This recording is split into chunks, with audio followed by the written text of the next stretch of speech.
पण एक महत्वाचा मुद्दा आलाय FIRच्या संदर्भात. आणि म्हणून आपण जितेंद्रजी तो मुद्दा मांडला म्हणून मी सांगतो, ललिता कुमारीमध्ये जो तुम्ही वारंवार मुद्दा मांडता तो मुद्दा काय आहे? FIR कशा करता? To set law in motion. FIRचा अर्थ काय आहे की कुठली तरी अशी नोंद पाहिजे की जो नोंदीने to set law in motion झाला पाहिजे. आणि म्हणून जेव्हा ऍक्सिडेंट होतो तेव्हा ऍक्सिडेंटमध्ये to set the law in motion ADR register होतो. आणि ADR रजिस्टर झाल्यानंतर ज्यावेळेस संपूर्ण चौकशी पूर्ण होते आणि त्याच्यामध्ये जर असं आढळलं की याच्यामध्ये ऍक्सिडेंट नाही आहे, याच्यामध्ये काही क्रिमिनल एलिमेंट आहे, याच्यामध्ये काही निग्लिजन्स आहे, याच्यामध्ये काही चुका आहेत, याच्यामध्ये काही घातपात आहे, त्यावेळी जेव्हा चार्जशीट जाते त्यावेळी हा FIR मध्ये कन्व्हर्ट होऊन ती चार्जशीट जाते. ADR आणि FIR मध्ये अंतर काही नाही. दोघांचंही काम to set the law in motion आहे. आणि म्हणून आपण बघा, उद्या FIR मध्ये एखाद्याचं नाव आलं की यांनी मर्डर केलाय असं नाव आलं तरी ते महत्वाचं नसतं. चार्जशीट महत्वाची असते. चार्जशीट मध्ये पुराव्यानिशी त्याचं नाव आहे की नाही. आपण अनेकदा पाहतो, कधी कधी राजकीय कारणाने अनेक ठिकाणी आपल्याला पाहायला मिळतं लोकांची नावं टाकली जातात, पण त्यांची चार्जशीट होते का? नाही होत, कारण पुरावा नसतो. त्यामुळे क्रिमिनल जस्टिस सिस्टीम आपण समजून घेतली पाहिजे. क्रिमिनल जस्टिस सिस्टीम मध्ये या ठिकाणी to set the law in motion हे महत्वाचं असतं. To set the law in motion हे अपघाताच्या केसमध्ये ADRनीच आपण करतो. त्यानंतर ज्यावेळेस आता हे सगळे अहवाल येतील, यात निग्लिजन्स दिसेल किंवा जे दिसेल, ऑटोमॅटिक तो FIR होईल आणि त्यातनं त्याची चार्जशीट जाईल. म्हणून मला असं वाटतं की आता कदाचित रोहित पवारांचे ते काका होते, त्यांचे जास्त जवळचे असतील, पण आमचे मित्र होते. आणि मला तर असं वाटतं की कदाचित म्हणजे त्यांच्या जवळचे लोक सांगू शकतील की गेल्या 5-7-8 वर्षात तर जेवढी माझ्याशी मैत्री होती तेवढी कदाचित राजकारणात फार कोणाची असेल असं मला वाटत नाही.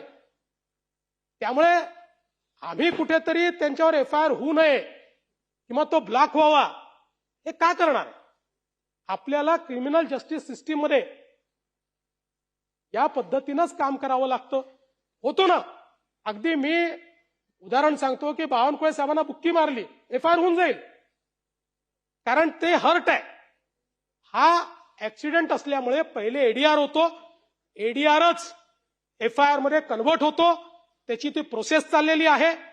आणि मला असं वाटतं की ठीक आहे, आपल्या भावना तीव्र असल्यामुळे आपण राहुलजींना भेटलात, राहुलजींनी आपल्याला सांगितलं की तुम्ही कर्नाटकमध्ये जाऊन त्या ठिकाणी FIR दाखल करा. कर्नाटकमध्ये 0 FIR दाखल झाला. नाही ठीक आहे, त्यांनी नसेल सांगितलं, तुम्हाला मनात वाटलं असेल, पण मी तुम्हाला सांगतो, नाही द्या ना शेवटी, असं नाही, द्या शेवटी. पण मी तुम्हाला सांगतो, आपण जर बघितलं तर याच्यामध्ये हा जो काही 0 FIR आहे हा घेण्याचा अधिकारच कर्नाटकला नाही. It is illegal. याचं कारण 0 FIRच्या संदर्भातला नियम असा आहे की ज्यावेळी विक्टीम FIR करण्याच्या परिस्थितीत नसेल त्यावेळीच विक्टीमला 0 FIR करता येतो. जिथे FIR करायचा ज्यांचं ज्युरिस्डिक्शन आहे त्या ज्युरिस्डिक्शन मध्ये जर विक्टीम पोहोचू शकत नसेल तर 0 FIR होतो आणि तो 0 FIR हा त्या पोलीस स्टेशनला त्या ठिकाणी कन्व्हर्ट होतो. अशा पद्धतीनं 0 FIR घेण्याचं ज्युरिस्डिक्शन कर्नाटकला बिलकुल नाही. उद्या हे जे काही कर्नाटकने केलं आहे यात काय होणार? उद्या जर हीच पद्धत ठेवली तर आमचे विखे पाटील साहेब मुंबईच्या पोलीस स्टेशनमध्ये कर्नाटकच्या मुख्यमंत्र्यांच्या विरुद्ध 0 FIR नोंदवतील.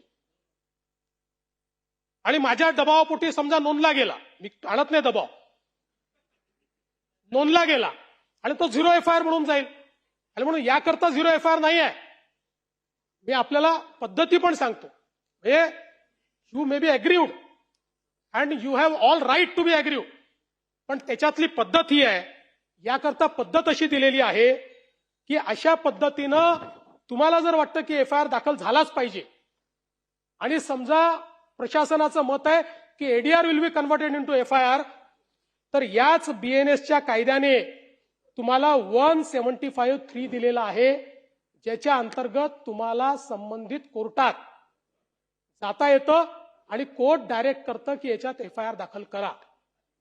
त्यामुळे हा जो काही कर्नाटकने जे काही केलेलं आहे तुमच्या मनात नसेल, पण हे कर्नाटकने राजकीय दृष्ट्या महाराष्ट्रामध्ये इन्व्हेस्टिगेशन नीट चाललेलं नाही, कुठेतरी इन्व्हेस्टिगेशन डिरेल करण्यात येत आहे, कुठल्या तरी दबावाखाली इन्व्हेस्टिगेशन चाललंय, अशा प्रकारे महाराष्ट्राची मानहानी व्हावी म्हणून कर्नाटकने हा रजिस्टर केलाय. अन्यथा नाही, याला शेमचा विषयच नाही.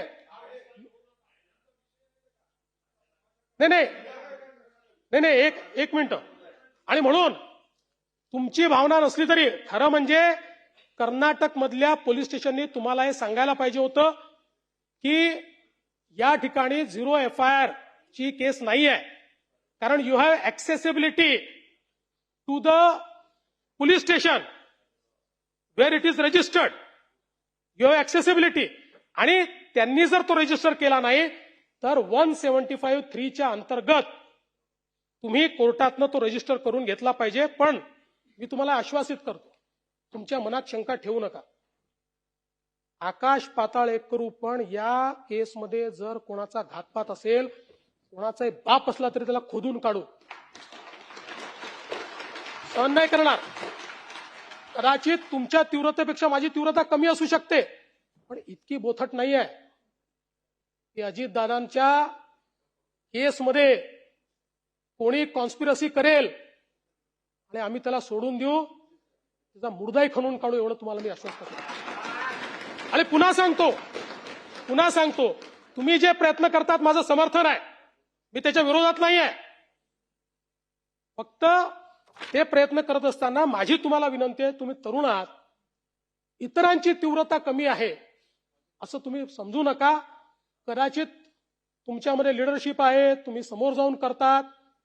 काही असे असतील की ज्यांना मनातलं वाटतंय, पण ती लिडरशिप त्यांना दाखवता येत नाही किंवा त्यांच्यामध्ये ती कार्यपद्धती नाही आहे.